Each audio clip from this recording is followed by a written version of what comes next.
Can you tell us your name, your branch of military service, the highest rank you achieved, and your time served in the war? My name is Leo Barton, B-A-R-T-O-N. I was inducted in February of 1941 and served in active service until December 1946. I went in as a buck private and I came out as a captain. Does that answer your question? Yes, sir. Yes, sir. Now, what part of the world did you serve in? In a civilized part. No, originally my service was here in the States from 41 to August 44. Then I went overseas, first to England. In England I was attached for about 4 months to a British intelligence unit, then transferred to the continent to 12th Army Group. There I was assigned to what they called the Mobile Field Interrogation Unit number 4, which was attached to 12th Army Group. With that, we went from France to Luxembourg and Belgium, back down again and into Germany. Just to mention one thing, I happened to be in Verdun, France, the day I found out that FDR had passed away. So that was one of these key things that anchored themselves in my mind. And when we got into Germany, we originally went to Wiesbaden. Do you know that place name? No, sir, I'm not familiar It's with it. W-I-E-S-B-A-D-E-N, Wiesbaden, which was a temporary headquarters. And after VE Day, I was transferred over to Oberursel, which is north of Frankfurt, to the intelligence headquarters for then the SHAEF, Supreme Headquarters Allied Expeditionary Forces, later USFED, I mean after US Forces European Theater. In other words, it was a theater, military intelligence headquarters, and I was attached to them for the balance of my service. Now, what were your duties with them, your responsibilities? Basically, interrogation and investigation of prisoners of war. Or after the war was over, basically interrogations of people to determine whether they had been active Nazi participants or whether they were definitely anti-Nazi or at least neutral and acceptable for certain employment positions. I see. Goodness. Now, within that, can you tell us any of your experiences or anything you'd like to share about it?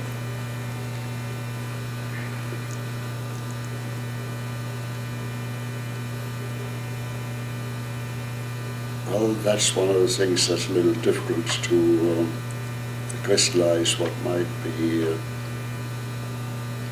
of particular importance. I mean, there isn't anything where I automatically say, well, this is where I really made a difference. So you do it as part of your job, and in intelligence, you sometimes have to go with the information that comes through, even if at the particular point in time it doesn't seem to be that important, because it may add to something else that you know and where it becomes important, away from your own working subject.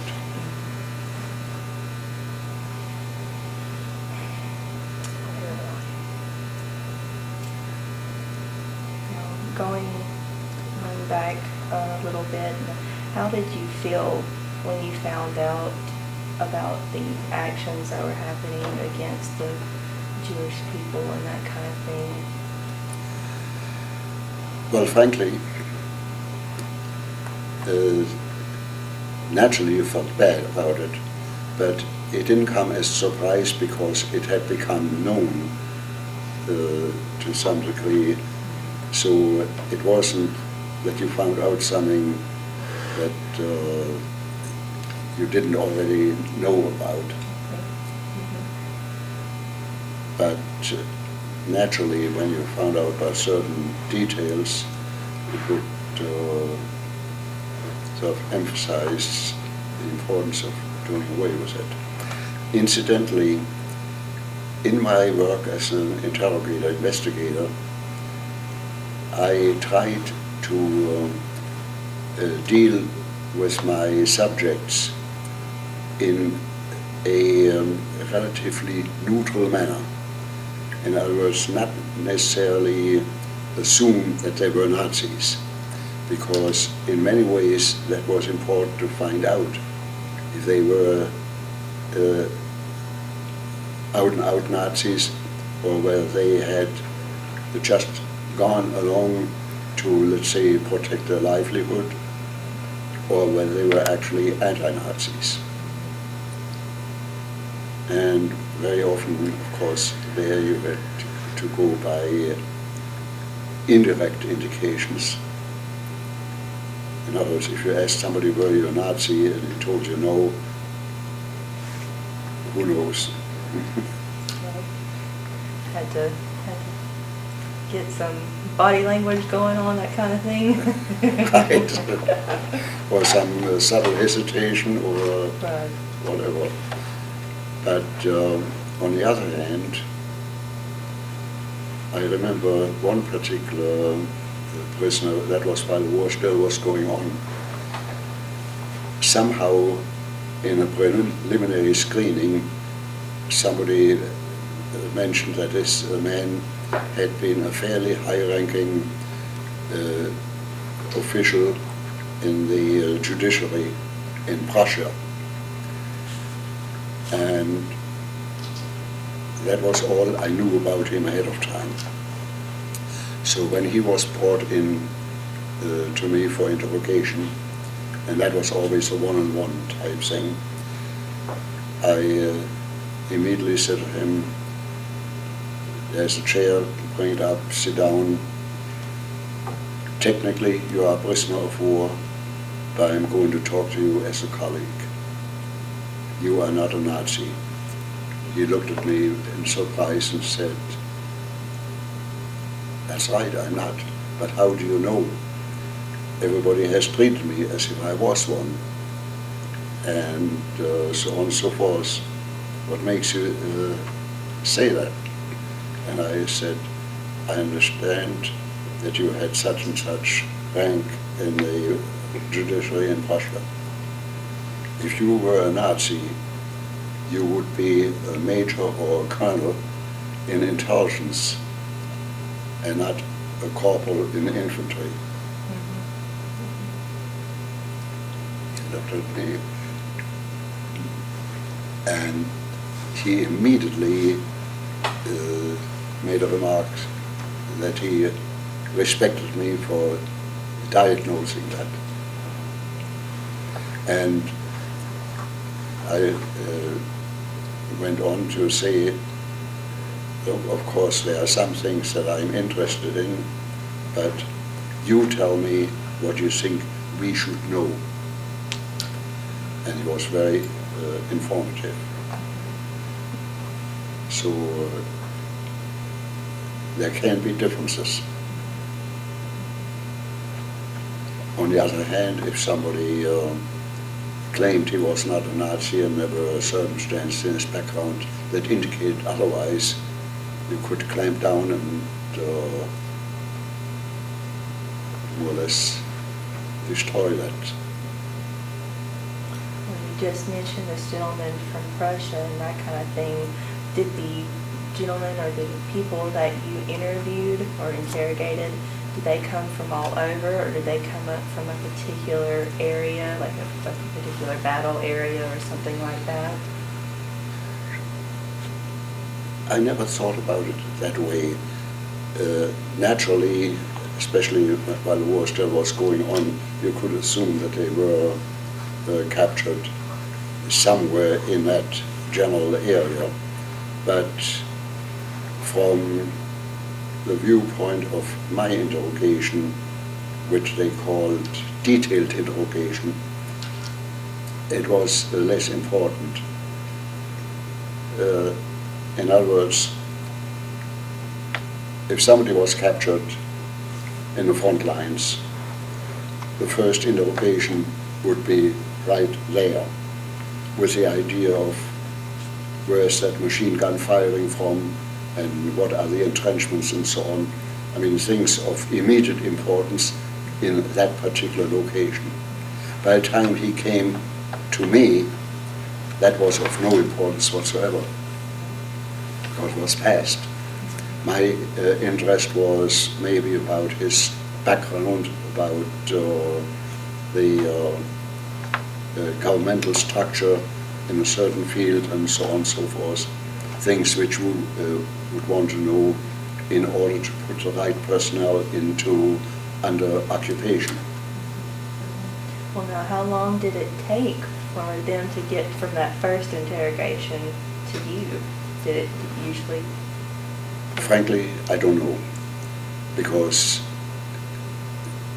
it was of no particular importance from what I want to see. Naturally,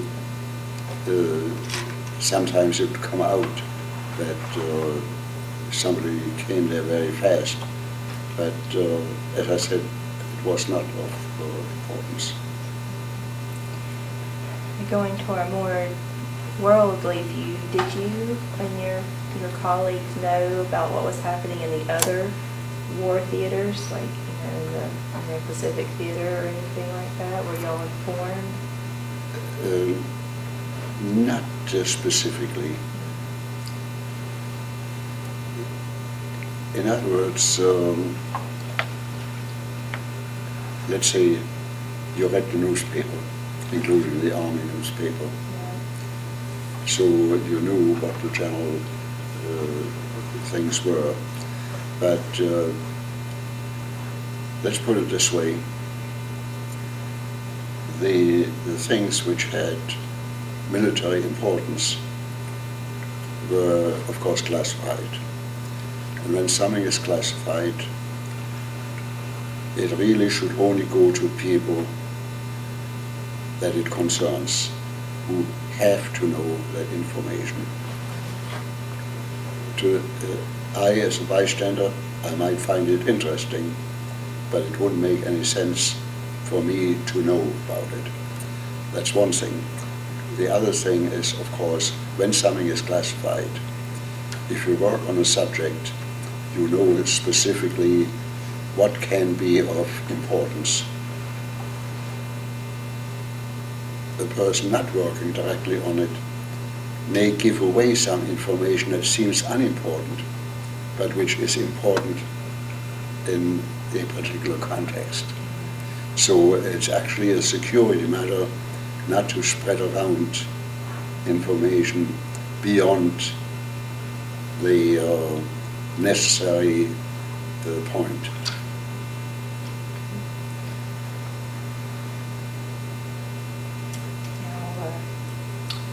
Well, for your interrogation, that kind of thing, or your job in the military, did you go through any special training for this?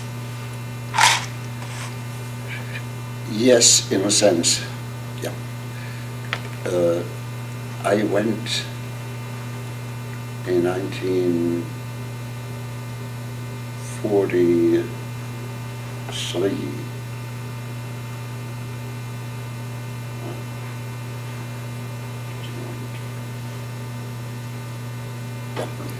In 1943, as I said, I was sent to this Army Specialized Training Program, where I wound up at Harvard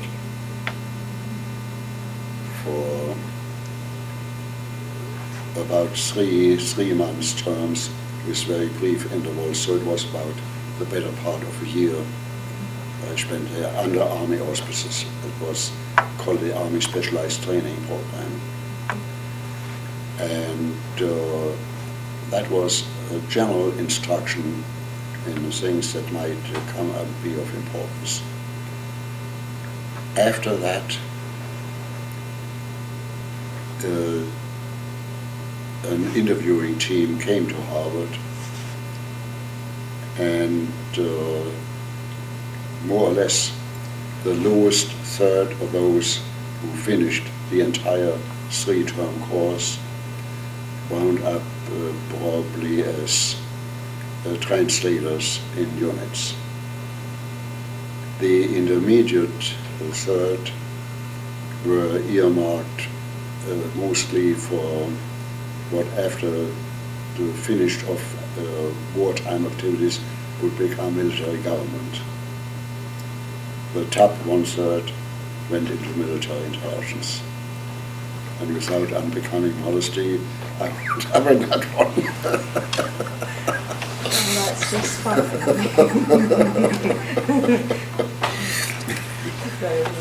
And it's quite an achievement, though. Sorry? I said it's quite an achievement, though, to be the top third of the class.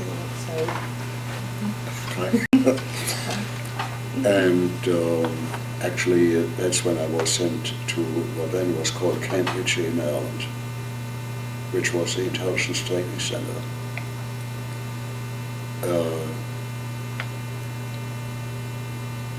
And there we were more or less trained in interrogation, investigation, and so on. It was approximately a 4 months instruction, so it was fairly extensive for Army purposes. And after that, it didn't take too long before I went overseas. Went overseas, well, a few of us in that course, that was not mentioned originally, a few of us were kept beyond the basic course for some additional instruction. And then, to our pleasant surprise, we were commissioned as officers. So I went actually overseas as a intelligence officer. Then I got to England, and as I mentioned, my first assignment was with the British intelligence unit, about an hour outside of London.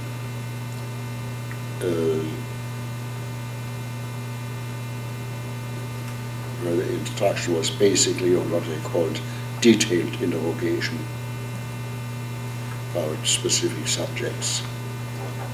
And that was very interesting. And from there, eventually, as I said, I wound up with then originally the mobile field interrogation unit that was attached to 12th Army Group. Did you tell me that that mobile unit ended up in Germany? Is that correct? Yes. Okay. I joined them in France, and I believe managed to end up to Belgium and Luxembourg and back in Germany. Now, when you were in Germany, did you get to interact with any of the local people that were there or anything like that? Well, I would say not directly. that would have been more the military government type of work, whereas I was in the military intelligence end. So my interaction was mostly with people who were brought in to be interrogated. Naturally, as you were in an area, if you came across any facts that seemed to be of importance, you'd file them away in your mind, and if you had an occasion to pass them on to somebody who would be interested in it, you did. But it was not the main subject of the work. Well,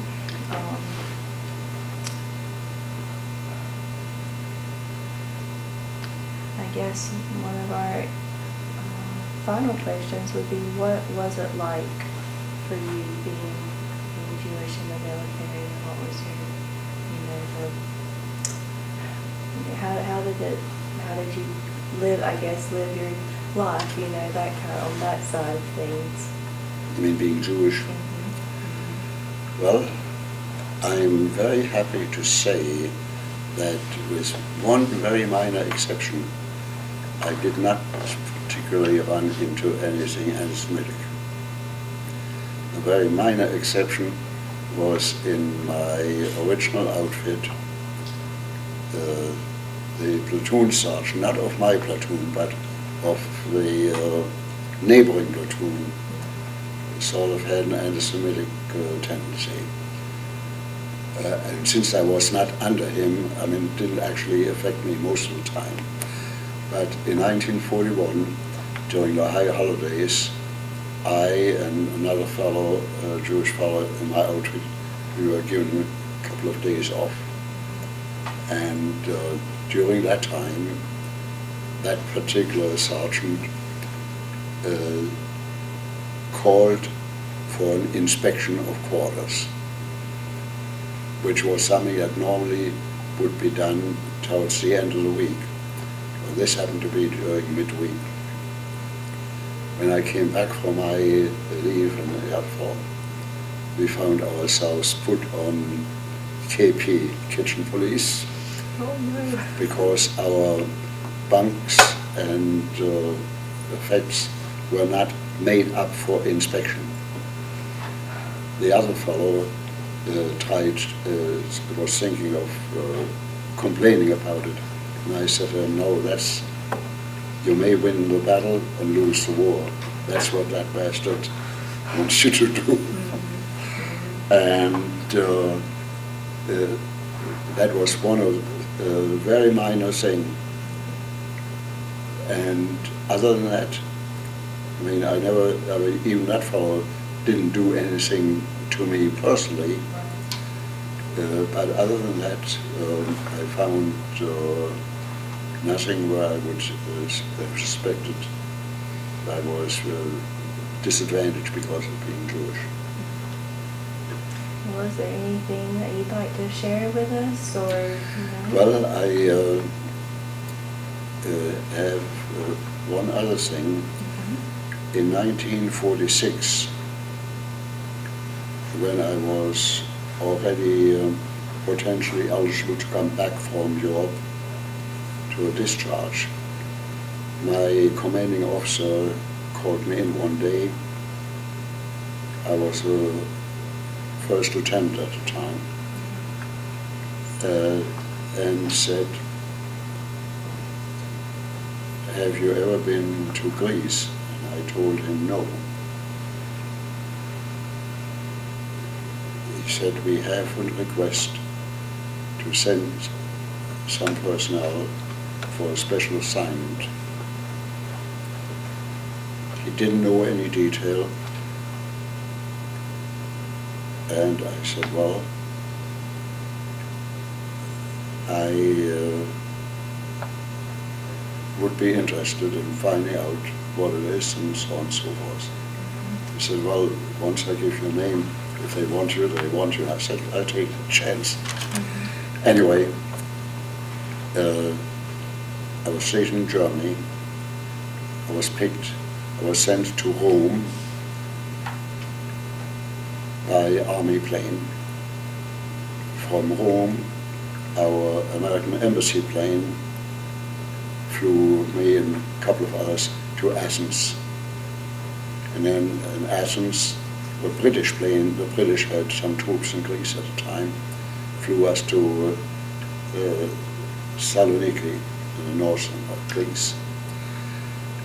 It was a plebiscite that was deciding whether King George would return as ruler of Greece or whether they would change the government to a republican form, right then and there.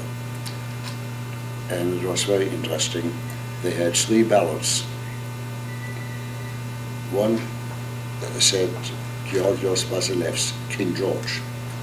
The other one was blank, and the other one said Demokratia. In other words, if they voted democracy or the blank ballot, it was against King George. Actually, I thought it was very strange. It was actually weighed, in a sense, against King George. But actually, at that point, they decided for King George to return. And both we and the British had observers there. The French, for some reason, were not represented on that observation mission. I don't know whether there was some political background reason or not, but at the time it sort of seemed strange that being one of our European allies, they would not be involved. But anyway, that particular plebiscite decided about King George to return. I was sent to an area north of Salonika, almost at the Bulgarian border, and I inspected all the polling places, make sure that they had the right equipment, that nothing was stuffed into the ballot box beforehand, and so on. Of course, you couldn't get around to everything, but the spot checking was done all over, and as far as I'm concerned, it was a very legitimate type of plebiscite. But that was interesting, and of course, seeing some of the things in Greece that you only had learned about from books was an absolutely wonderful experience. Well, what were some of those things that you got to see? Pardon? I said, what were some of those things that you got to see? Oh, like the Parthenon in Athens, of course, that's the real big thing. And lots of statuary. And of course, the landscape too. I mean, you read about the Hymettus, and actually when you see the Hymettus Mountains and things like that. In other words, things which were just names in books became reality. I mean, if you ever have traveled in an area they haven't been in before, to a minor degree, you probably have experienced the same thing. I mean, let's say if you had never been, say, to the Shenandoah Valley, and you go through there, that's a wonderful experience. Not as much of a name thing as the Parthenon, but still something comparable in that sense. So, on the whole, my army time had a number of things which were, let's say, very instructive, aside from the routine things. And you do that because it needs to be done. Well, is there anything else that you would like to share with us, or leave a parting comment on? Well, I hope that some of the things I mentioned were of interest.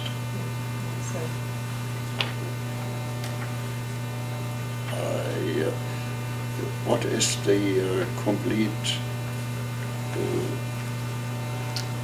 subject that you are actually working on now? Like, what are we doing this for? It's the Library of Congress interview, and we are actually in a historical methods class. So we're Historical methods. And so basically doing what we're doing now, doing research and that kind of thing. So interviews, essays. So, yes, sir. Well, I enjoyed it. All right, thank you so very much for your time. We appreciate it greatly. My pleasure.